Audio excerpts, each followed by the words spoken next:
오늘 말씀 함께 읽겠습니다. 누가복음 1장 5절부터 17절까지의 말씀입니다.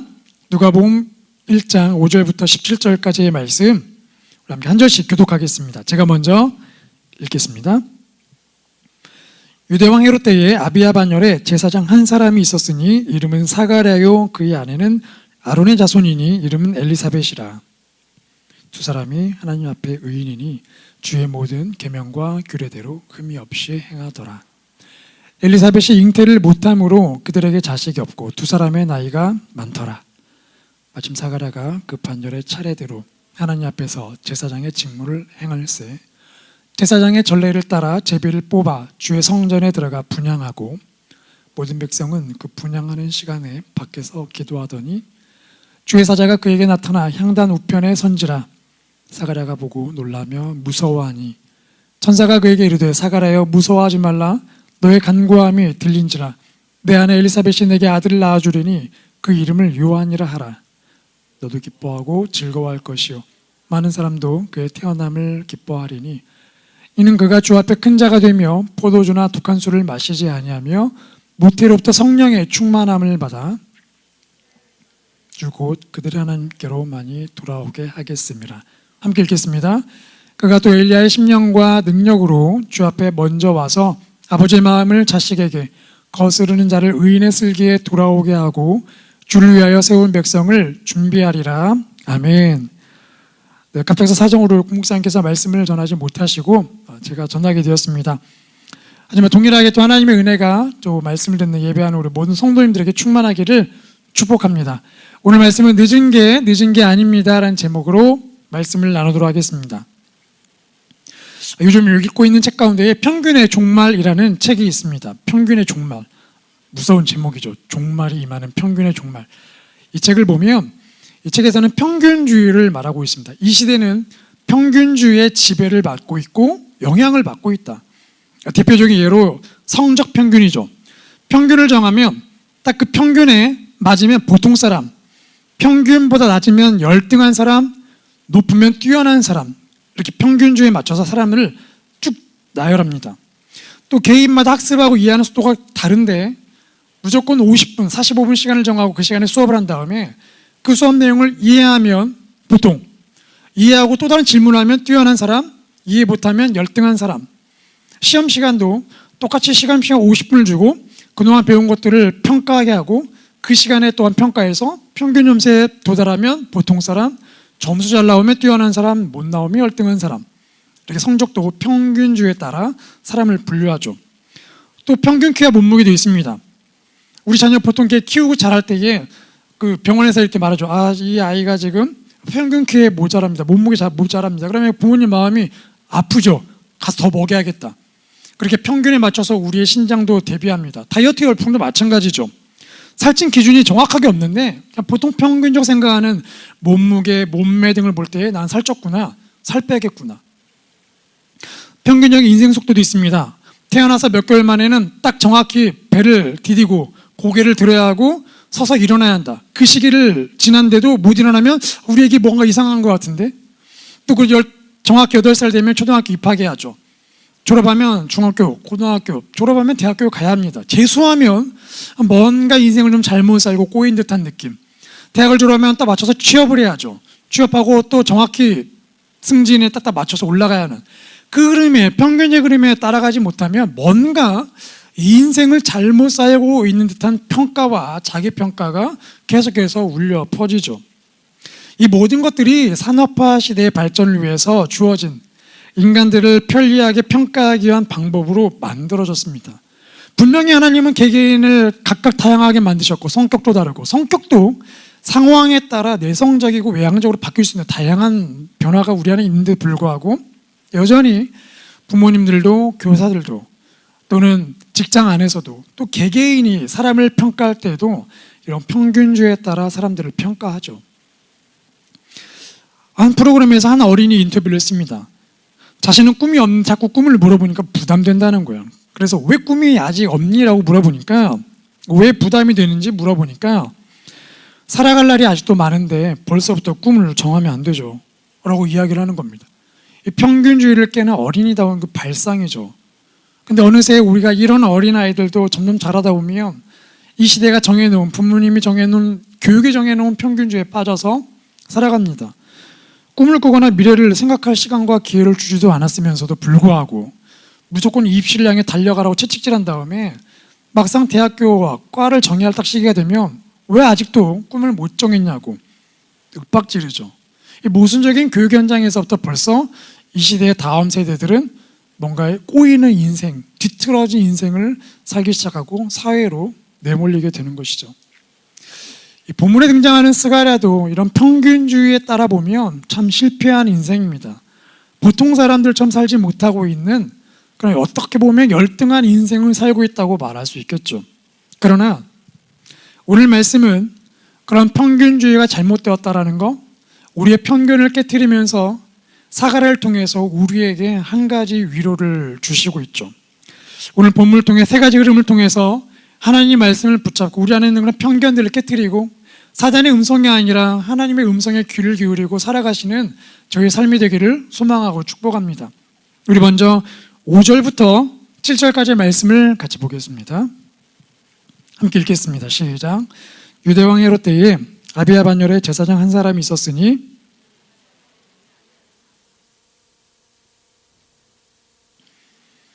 하나님 앞에 의인이니 주의 모든 계명과 규례대로 흠이 없이 행하더라. 엘리사벳이 잉태를 못함으로 그들에게 자식이 없고 두 사람의 나이가 많더라. 아멘. 오늘 본문을 통해 첫 번째 발견하게 된 흐름은 하나님의 사람은 절망이 가득한 때에도 여전히 변함없이 살아가고 있다는 것입니다. 그러니까 아무리 절망의 때가 온다 할지라도 하나님의 사람은 여전히 살아간다는 것이죠. 오늘 본문을 보면 두 가지 절망이 등장합니다. 첫 번째 절망은 국가적인 절망이죠. 누가복음은 의사인 누가가 쓴 것이죠. 의사인 누가답게 정확한 정보를 찾아서 역사적인 사건들을 기술합니다. 본문을 보면 그때 당시가 유대왕 헤롯 때라고 기록하고 있죠. 헤롯 때. 이 헤롯 왕 가문을 보면 참 안타까운 가문입니다. 지극히 평균주의에 빠져 살았던 가문, 유대인이 아닌데 불구하고 유대인들의 마음을 사기 위해 어떻게든 로마 정부의 권력에 손을 붙이고 발 붙여서 살아갔던 이 헤롯 가문. 그래서 이 위대한 건축가였던 헤롯 왕은 유대인들의 마음을 사기 위해서 헤롯 성전을 지어줍니다. 참 인심을 얻으려고 노력을 많이 하죠. 하지만 또 한편으로는 자신의 왕권을 지키기 위해 자신의 아내나 아들들을 서슴없이 죽였던 폭군이었습니다. 그러니까 아마도 그 시대가 얼마나 암울했을지, 만약 이 편지를 읽는 독자라고 한다면 헤롯 왕 때라고, 야, 참 암울하다. 마치 우리가 조선 총독부 일제 치하 이렇게 얘기만 들으면 벌써 행복한 것보다 그 암울했던 시대가 떠오르는 것처럼 아마도 누가복음 이 편지를 읽던 독자들은 암울함에 빠졌을 겁니다. 국가적인 절망감을 느꼈을 것입니다. 두 번째 절망은 바로 개인적 절망이죠. 본문에 등장한 사가랴 제사장을 보면 아비야 반열에 분명한 족보를 가진 제사장입니다. 그런데 본문을 보면 성경은 사가랴에 대해서 이렇게 설명을 하고 있죠. 6절과 7절 말씀을 같이 읽겠습니다. 시작. 이 두 사람이 하나님 앞에 의인이니 주의 모든 계명과 엘리사벳이 잉태를 못함으로 그들에게 자식이 없고 두 사람의 나이가 많더라. 아멘. 저희는 보통 사람을 볼 때에 외모를 많이 보죠. 외모의 스펙들을 따집니다.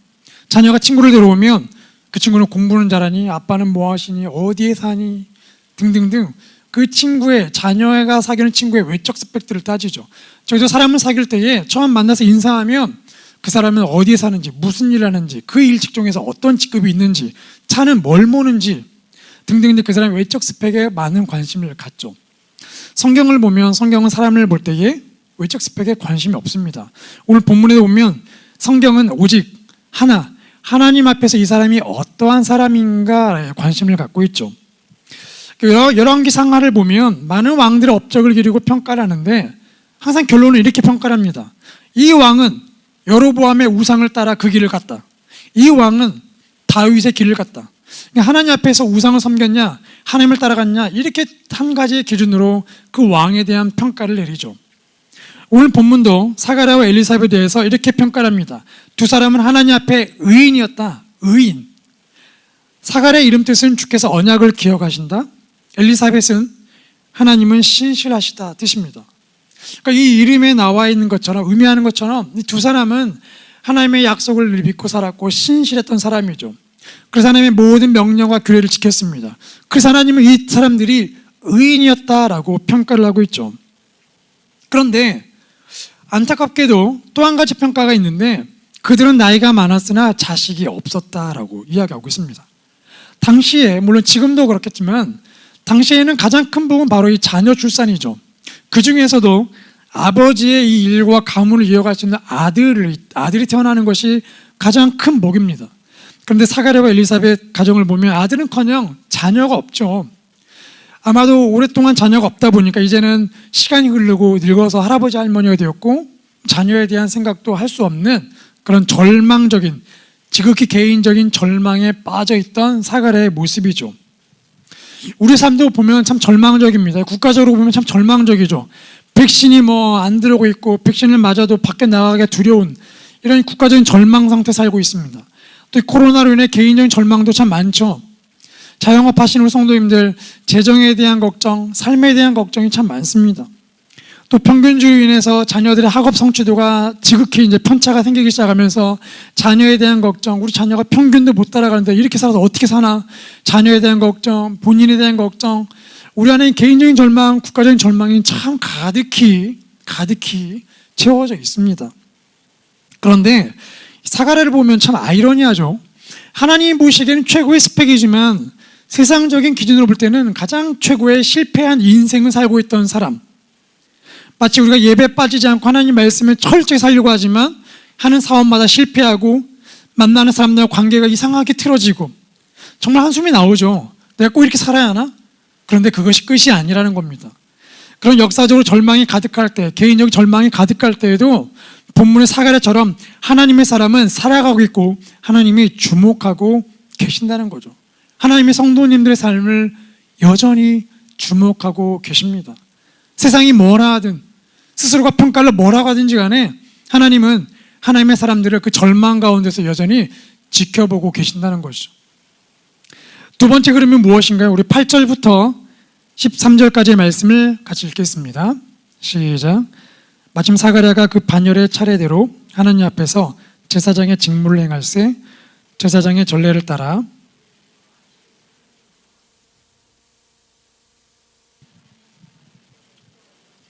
주의 사자가 그에게 나타나 향단 우편에 선지라. 사가랴가 보고 놀라며 무서워하니 천사가 그에게 이르되 사가랴여 무서워하지 말라. 너의 간구함이 들린지라. 내 아내 엘리사벳이 내게 아들을 낳아주리니 그 이름을 요한이라 하라. 아멘. 첫 번째 흐름은 절망적인 순간에도 하나님의 사람이 살아가고 있다면, 두 번째는 하나님은 그런 절망적인 순간에도 정확한 타이밍에 우리를 찾아오신다는 것이죠. 본문에 보면 두 가지 타이밍이 등장합니다. 첫 번째, 정확한 타이밍에 사가랴를 선택하시죠. 본문을 보면 제사장의 이 전례를 따라, 아비야의 반열을 따라 사가랴가 이제 제사장 직무를 하게 되죠. 당시에 제사장들은 성전 봉사를 했습니다. 근데 제사장들은 24개의 팀이 있었거든요. 24개의 팀이 있었고 그 순서대로 각 팀이 1년에 2번 제사장직을 섬겼습니다.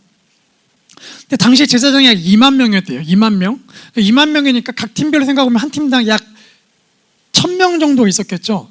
근데 그 1000명이 제사장직을 섬기려면 제가 대략 계산해 보니까 총 24개 팀 1년에 2번 섬길 수가 있고 한 팀당 1000명입니다. 그 중에 2명만 섬길 수가 있어요. 그렇게 계산해 보니까 대략 정확한 순번대로 따지게 되면 250년에 약 250년에 한 번 순번 돌아오는 겁니다. 그러니까 평생 자기 생전에 성전 근처에도 가볼 수 있는 기회가 없는 겁니다. 정말 어려운 거죠. 제가 못하고 아들 때에도 못하고 손자 때에도 할까 말까 하는 거죠.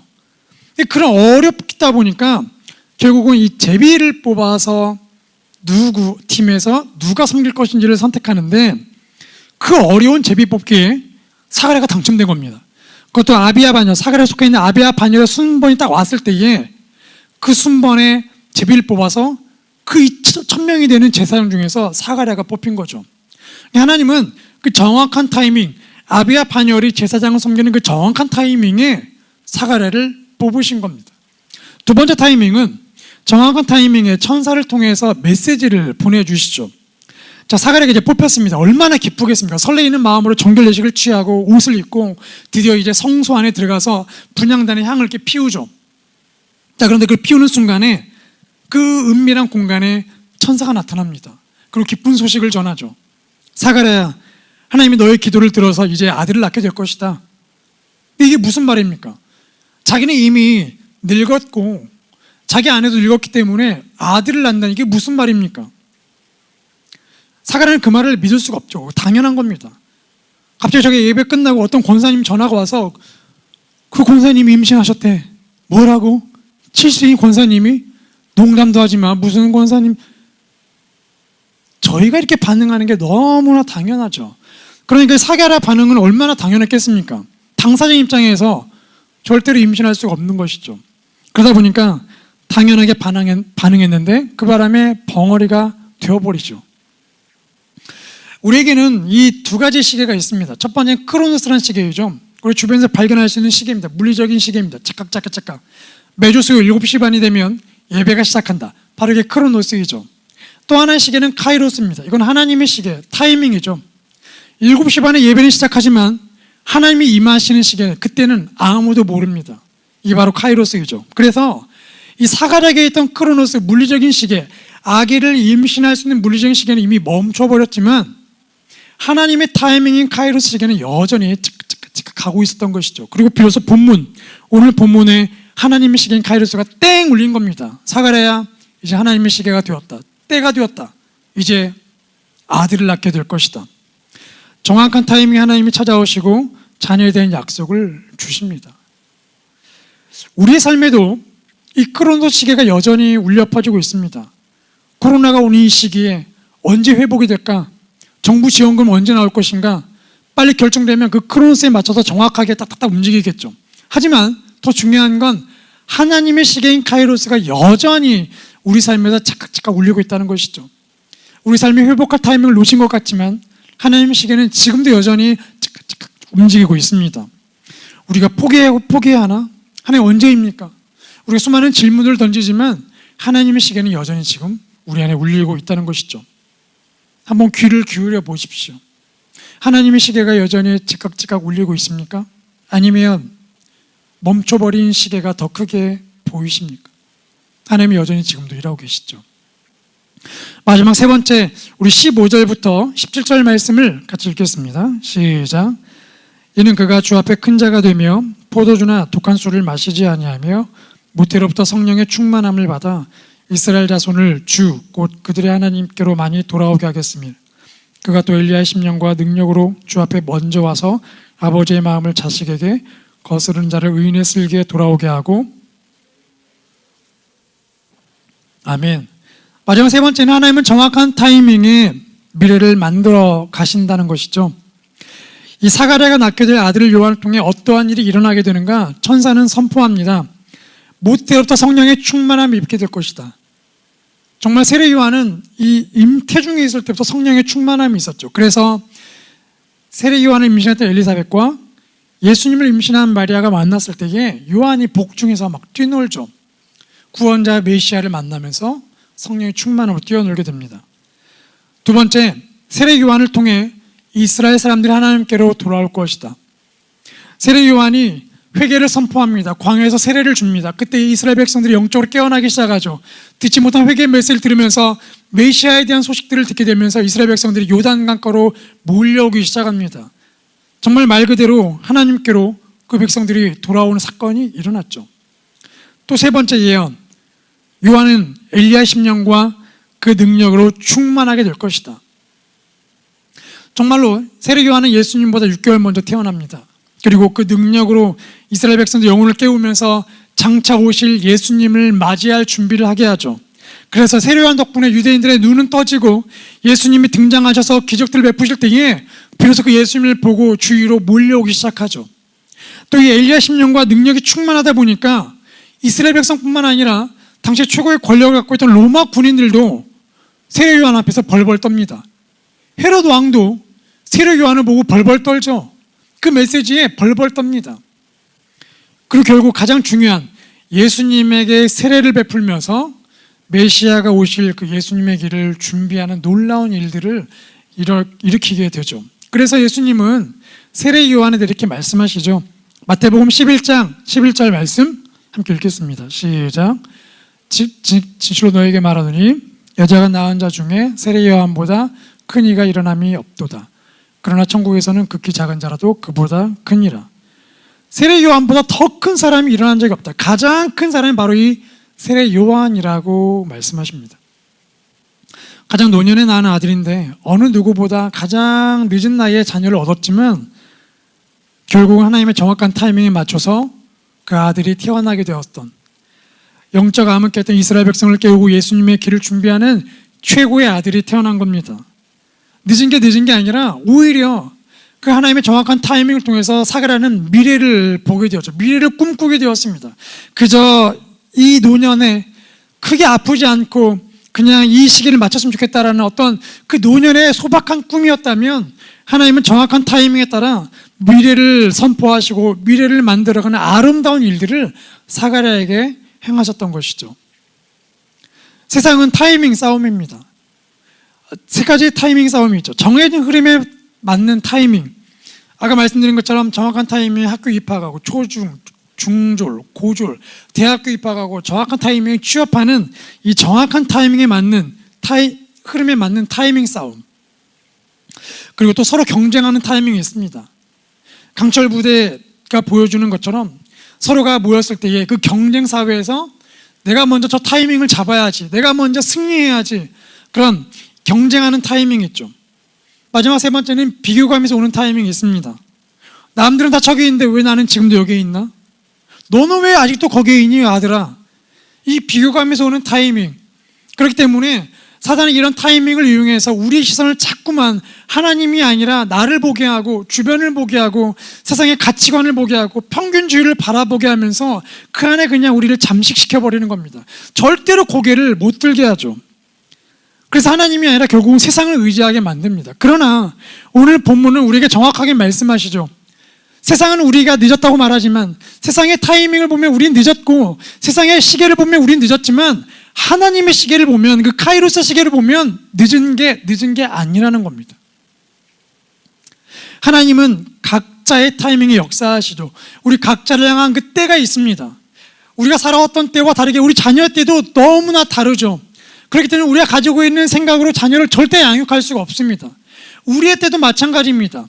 이미 선배들이 살아갔던 그 때와 너무나 다릅니다. 그렇기 때문에 선배들이 살아갔던 그 때에 맞춰 살아가면 절대로 안 되는 것이죠. 각자에게 맞는 타이밍에 따라 하나님이 역사하시죠.